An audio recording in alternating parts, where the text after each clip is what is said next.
नमस्कार। मैं महाराष्ट्र कृषि रत्न दिलीप कुलकर्णी सभी गौसेवक परम मित्र, सभी प्राणी सेवक, सभी प्राकृतिक सेवक और देश के हित के बारे में चिंतन करने वाले, मनन करने वाले सभी जनों को मेरा सादर सादर प्रणाम। मित्रों, ये आज का वीडियो मैं बहुत नाराज़ होकर सादर कर रहा हूँ। आप तो जानते हैं मैं कहाँ तक काम कर रहा हूँ, कैसा काम कर रहा हूँ और कितने वर्ष से मैं काम कर रहा हूँ।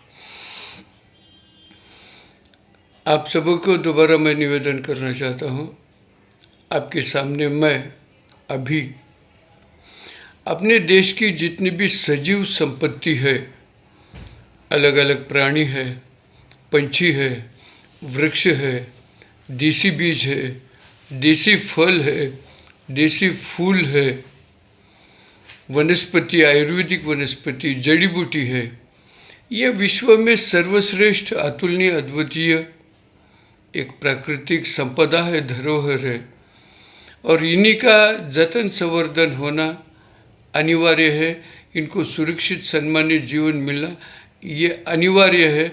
ये अगर एक बार खो गई तो ये दोबारा नहीं मिल सकती है। मित्रों, यही विषय में मैं गए 8 महीने से पूर्ण समय फुल टाइम दिल्ली में केंद्र सरकार के साथ उनको सुझाव देना, उनको समझा देना, इस विषय में काम किया था। लेकिन मुझे कोई भी दिल्ली के सांसद, राष्ट्रीय स्तर के सांसद, मंत्री महोदय, इनकी किसी को भी सहानुभूति मिली नहीं है। अत्यंत वरिष्ठ स्तर के जो देश के लिए निर्णायक नीति बनाने की काम करने वाली यंत्रणा है, उन्हीं के पास भी हमें उतना कुछ समाधान नहीं मिला है। फिर भी मैं मेरी प्रयत्न की पराकाष्ठा मेरा आखिरी दम तक, आखिरी सांस तक चालू रखूँगा। अलग अलग मार्ग से, अलग अलग ढंग से ये मेरा प्रयास होगा। एक दिन मैं सभी इन्हीं को अत्यंत सुरक्षित, सम्मानित जीवन देने का प्रयास करूँगा। मित्रों, यह एक मैं भावना कथन कर रहा हूँ, आप ये ध्यान में लीजिए। अपना देश भले और कुछ मार्ग से विश्व में नंबर 1 वगैरह वगैरह होगा, लेकिन अपना देश वास्तविक रूप में अंधेरे में जा रहा है, विनाश की ओर जा रहा है। आने वाली पीढ़ी को यहाँ पर जीवन दुश्वार है, मुश्किल है, सजा कर रहा हूँ। इसी की मैं कारण मीमांसा में मैं स्पष्ट रूप में बात कर रहा हूँ। पहली बात, हमारा लोकशाही देश है। लोकशाही देश से हम लोक प्रतिनिधि देते हैं और लोक प्रतिनिधि आगे देश को चलाने की जिम्मेदारी उसके ऊपर हमारी जनता बैठी है। लेकिन मैं ये निवेदन करना चाहता हूँ, आप इस भरोसे पर मत बैठिए। आपने जो लोक प्रतिनिधि चुन के दिए हैं वही हमारे देश को विनाश की ओर के ढकलने में वो काम कर रहे हैं। मैं दूसरी बात बताना चाहता हूँ, हमारे देश के लोक प्रतिनिधि चुनने के लिए या नियुक्ति करने के लिए, जनता की ओर से नियुक्ति करने के लिए घटना में इसकी प्रावधानी क्या है? कौन से स्तर का लोक प्रतिनिधि चुनने के लिए कोई घटना में तरतूद है क्या? तरतूद क्या है फिर? केवल जो राष्ट्रीय नेता होता है उसके हवा पर ये चुने जाते हैं। कांग्रेस के जमाने में इंदिरा गांधी जी की हवा थी, उस टाइम उनके नाम के ऊपर आ गए। अभी क्या है? अभी केवल नरेंद्र मोदी जी, माननीय नरेंद्र मोदी जी हमारे देश की आज बहुत अच्छा काम कर रहे, उन्हीं के हवा पर ये सभी सांसद चुन के आए वाले हैं। इनकी खुद की वहाँ पे कर्तव्य क्या है, उन्होंने क्या काम किया है, उनको देश के प्रशासन का क्या खबर है, देश की नीतिमत्ता बनाने में इनको क्या खबर है?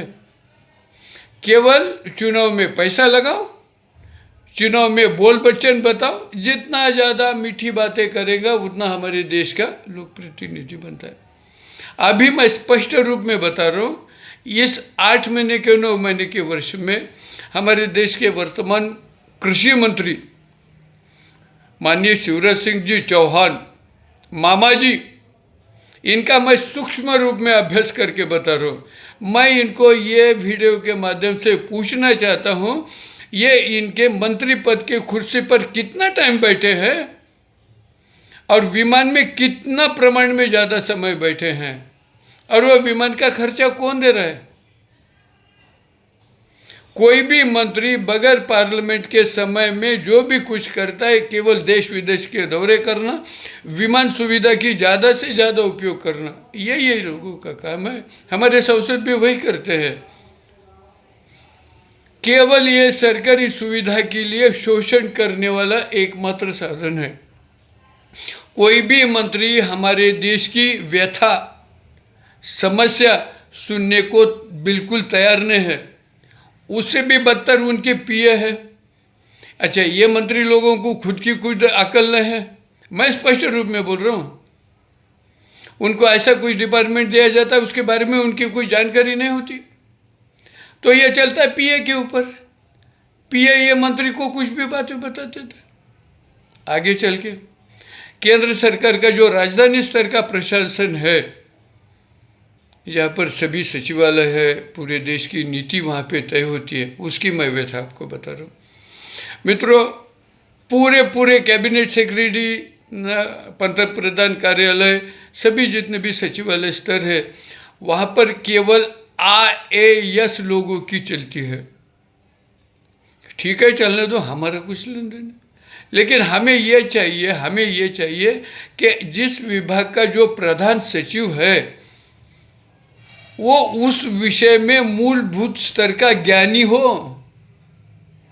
उनको उस बारे में नीति बनाने के लिए किसी की सलाह ना देने की जरूरत ना पड़े, वो खुद की नीति करे।